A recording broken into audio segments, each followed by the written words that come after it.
Salabona mahlabe Zulu igama lami uNkosana Mazibisa usiba likhulu odabuka khona lesiqintini setholotsho eJowane ku-X73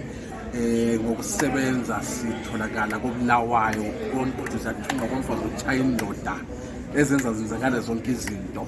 ngiyalifelo ka class of 2016 kuhlangene konke le-ACI ka class of 2021 amandebele athi ukuhamba kuzala induna oluzulayo ngoludobhayo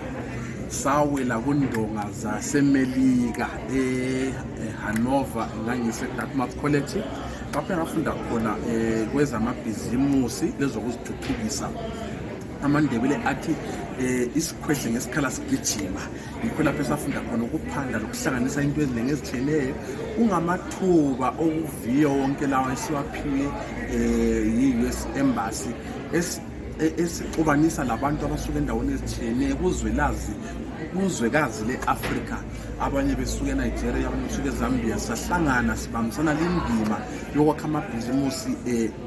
elizweni lakithi engakutsho ebantwini abatsha abandlalele ngalesi sikhathi kubana akusizi ukuhlalela izandla kuqakathekile ukuthi umuntu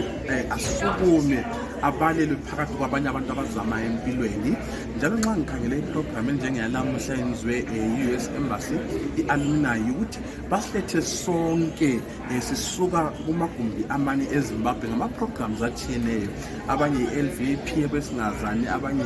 yi-awe yabomama abanye yiMandela abanye sihlangane bese sesithi nxa sesihlangene khona sesifunda sibonisana ukubana kati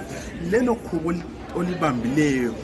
ungalicijisa kangakanani ubana lithole lichayindima so ngakhona ukulamabala amafitshane ngithi mina kuzobalelwa kwabanye abantu ngoba umuntu ngumuntu ngabantu